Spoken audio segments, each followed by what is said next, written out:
Welcome to On the Move with Victor Shi. I'm once again Victor Shi. It is Wednesday, November 30th, the last day of November, which is hard to believe, but we are getting closer to the end of the year, and we're also getting closer to Georgia. So it's been a couple of weeks since the 2022 midterm elections, and there's just under a week until we all pay attention to Georgia's runoff election. And for both elections, it was either that young voters were critical in helping Democrats win or will be critical in helping Democrats win. And today we are going to talk about the youth vote, what we saw a couple of weeks ago, what we can expect in Georgia and coming up in just 6 days, the future of Gen Z in Congress and politics, and what young voters are thinking down in Georgia. And really, I can't think of anyone else better than my friend Santiago Mayer, who is an activist, student, the executive director at Voters of Tomorrow, a Gen Z-led organization that really does just God's work to turn out young voters and make sure that they're a part of this kind of political process and civic process. So I am so grateful to have Santiago here today. Welcome, Santiago. Hi, good morning. How are you doing? I woke up just a little bit ago, so Nice.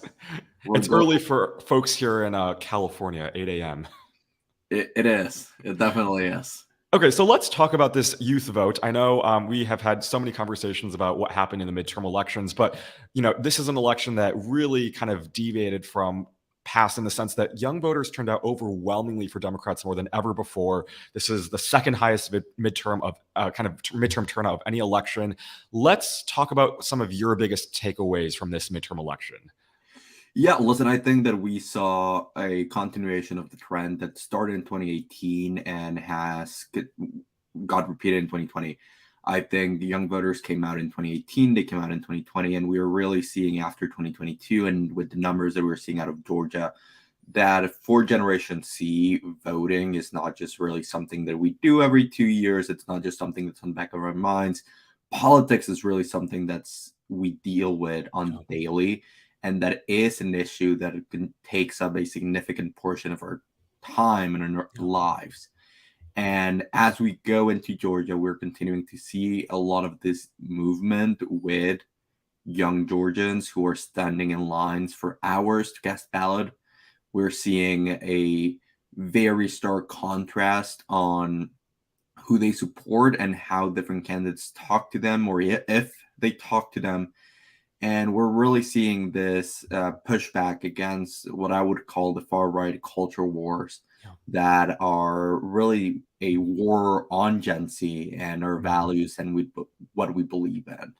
So there's so much to unpack there. And I want to just ask you about maybe just stepping back a little bit before the midterm elections. We were all paying attention to some of the headlines and the framing regarding young voters. There was this one, I think you know what I'm going to say, but this one really bad Politico piece that said young voters are MIA. And I'm wondering, what did the media get wrong? I mean, how should the media frame young voters going into Georgia in 2024? Yeah, listen, I think that the big issue is still that the media, both especially politicians, but the media as well, it just doesn't know how to understand young voters. They don't know how to poll them. They don't know how to listen to what they're saying. They will say one thing and they will get another and publish that other thing. And the way that translated before the midterms is that they assumed that we would see a repeat of what had happened with previous generations where young voters would stay home, that it would be a repeat of 2010 and 2014 instead of 2018. Because even though polling like Harvard's youth survey or even our own polling at Voters of Tomorrow, even though we were seeing and we were tracking the fact that young voters were motivated to show out, the media simply wasn't paying attention to those numbers. They were trying to create their own narrative in their head in order to fit this conception of a red wave and all the boxes that we would have to check for there to be a red wave. So I think that was the biggest issue with the media. I think they clearly got a lot of things wrong. And I think both you and I have enjoyed dunking on them. Definitely. You mentioned our poll at Voters of Tomorrow, and a little while back, you mentioned how just young people were so fed up with this extremism and right-wing narrative to attack our lives. And I'm wondering just kind of how much of a factor you think that played in this midterm election regarding just Republicans and what you've seen after the midterm elections. Have they improved in reaching out to young voters at all?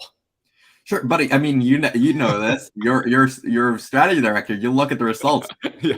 But no, I mean, I think it is a big issue. We saw that the highest motivating issue for young voters this year was abortion rights, and it Yeah. was closely followed. I believe, like by maybe 3 percentage points down. I believe the fourth issue was gun violence, and what we have been seeing, especially with all of this cultural pushback out of states like Florida and states like Texas, is that young voters really want the freedom to decide what to do with their own lives, with their own body.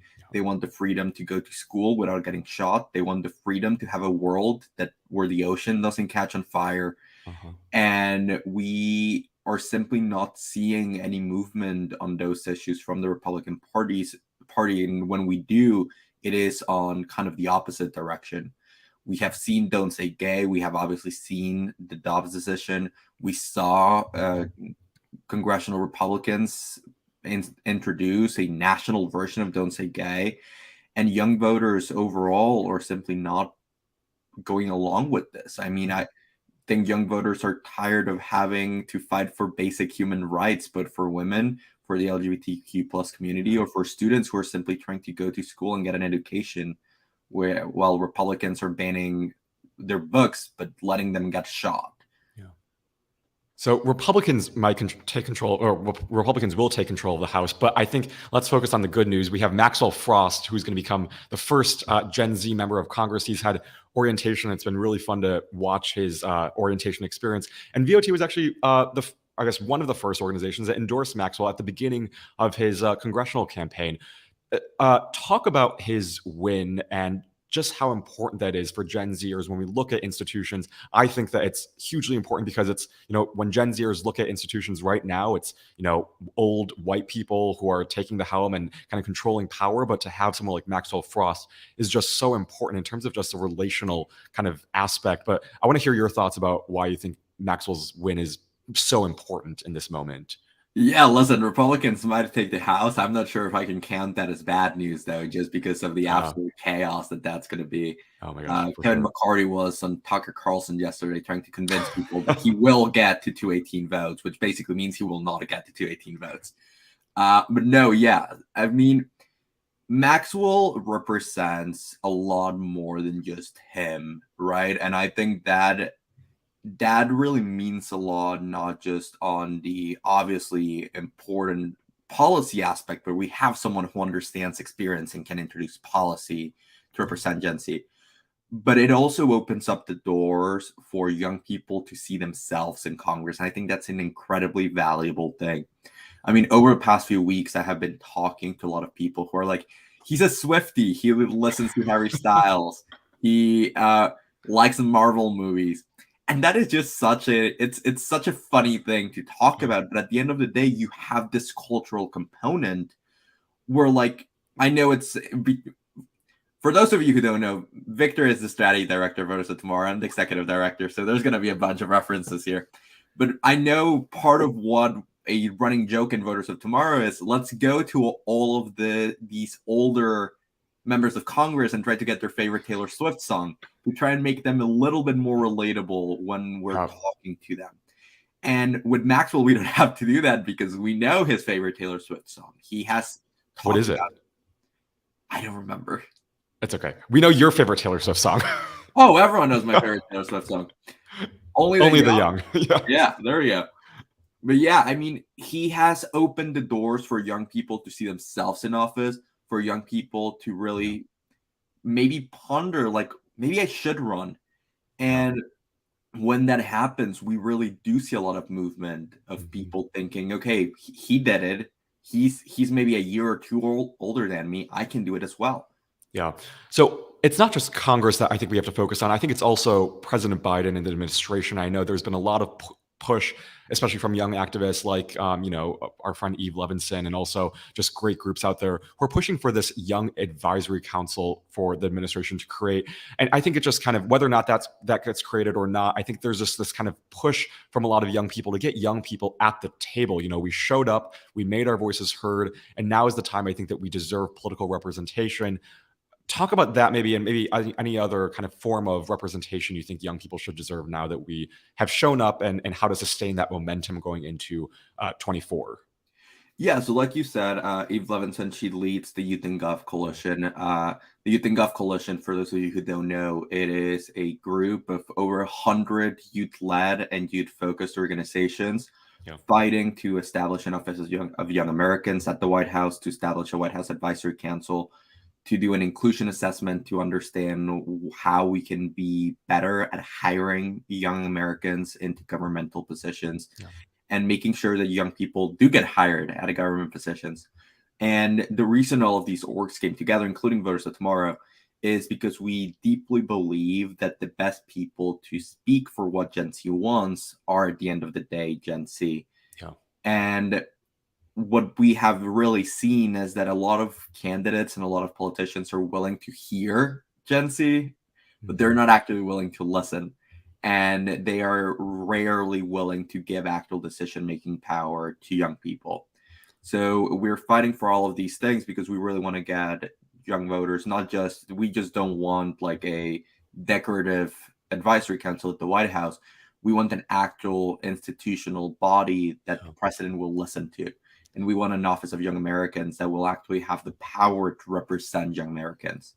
And I think this is obviously focused toward the federal government, but we want to see things like this at every level of government, whether you're a small city council mayor and want to make sure that your young constituents are represented, whether you're a governor or whether you're the president. You really do need to have young voters in the room where decisions are being made. You need to give them decision-making power, at least the power to influence decision makers. Because at the end of the day, we're going to be the ones living with the consequences of any decisions that are made, and we should have a voice and a vote in making those decisions. Totally, and we are we're going to be we're going to outnumber any generation older than us by 2024, us and millennials combined. So there really is no path to victory for Democrats going forward without young voters, and the more they can listen to us or and share our Republicans, concerns, or Republicans, Republicans. Very true, but I don't think they're willing to listen. Their only proposal is to raise the voting age, which is absurd on so many levels. So in the remaining time that we have, I want to ask you quickly about Georgia, because Voters of Tomorrow yesterday announced a partnership with Plus One Vote to basically fund fund Uber drives for young voters to and from the polls. Talk about that and how our audience can spread the word about that. Sure. So, like Victor said, yesterday, Voters of Tomorrow announced that we had partnered with Plus One Vote to help fund free Uber rides to the polls for young voters. And I know there was a lot of noise around Twitter. Why is this only for young voters? The rights are targeted for young voters, but anyone can use the code to go vote and get a free ride.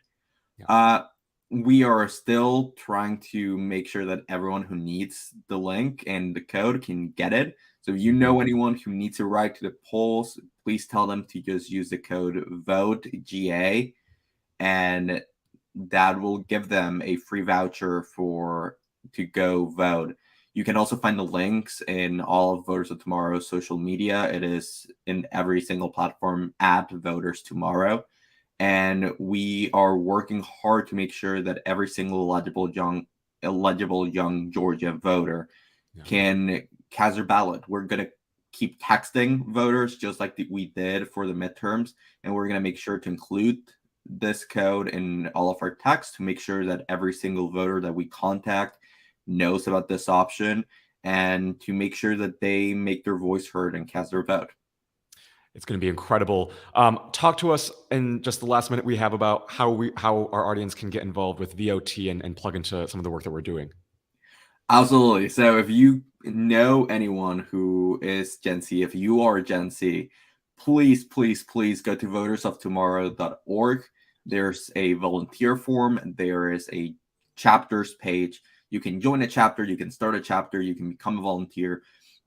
We have really galvanize Gen Z in politics, but keeping the energy and making sure that people in power continue to listen, and to a degree, especially with the new House majority, continue to fear us, is going to require a lot of manpower, and we need all the help that we can get. So please go to votersoftomorrow.org. If you can help, you can also donate, and it will be very appreciated. Absolutely. Santiago, thank you for all you do, and thank you for coming on the move today. We appreciate you so much. Thank you for having me. Again, I don't know how you find the time, but so happy to be here. Of course. Have a good one. Bye.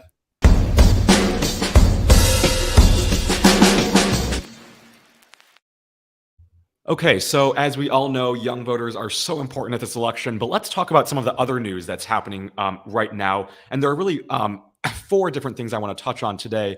The first is Oath Keepers, what happened yesterday. So basically, Stuart Rhodes, who founded the Oath Keepers organization, this far-right group that stormed the Capitol on January 6th, as well as another associate of the Oath Keepers, were found guilty of seditious conspiracy, which is basically as high of a charge as you can get at the Department of Justice, and really takes a lot to press charges. And some of our friends over at #Sisters-in-Law, like Barb McQuaid, Joyce Vance, and even Jill, have talked a lot about this, and Kimberly Atkins-Storr, of course, but she unfortunately had COVID, which isn't good news. We're all hoping that she has a speedy recovery, but this is a really, really serious charge, and I think that's something that we should definitely be paying attention to. And I hope that this is just an indication that the DOJ isn't stopping at Stuart Rhodes and is going to keep on going all the way up the totem pole to go to Donald Trump, because he ultimately is what kind of provoked the right wing to really become mobilized and storm the Capitol on January 6th.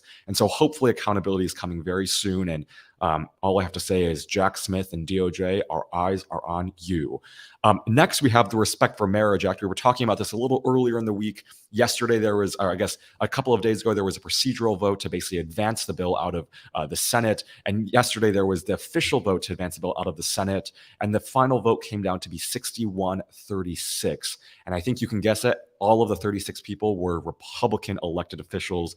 And of course, Mitch McConnell, who was a part of an interracial marriage himself, voted against this bill, which would protect interracial and same-sex marriage. So it's just kind of typical of a lot of Republicans. And I know Gen Zers and people across the country are going to be paying attention to this, because at the end of the day, this is an issue that really resonates with people. 71% of the country support same-sex marriage. And so I think this is going to be a backlash on Republicans. In that same vein, on legislating, there's a new poll this morning that showed that 3-1, Americans say that House Republicans, now that they control the House, should focus on inflation rather than investigating President Biden and his administration. Will that happen? I'm going to guess no. Literally on the first day that Republicans knew that they were probably going to take control of the House, they said they would launch investigations into Hunter Biden.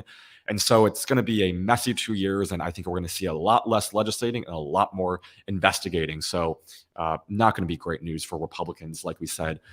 And lastly, this is a bit entertaining, but also I think we should all take this seriously, which is Nikki Haley was at Clemson University yesterday talking to, get this, a group of students from Turning Point USA, which is, they're really loud, but there are not many of them out there. But she was at Clemson, and she signaled that she's open to challenging Trump in 2024. Whatever she does, we'll see. But if she does, I hope we can never forget that she joined the Trump administration ship early.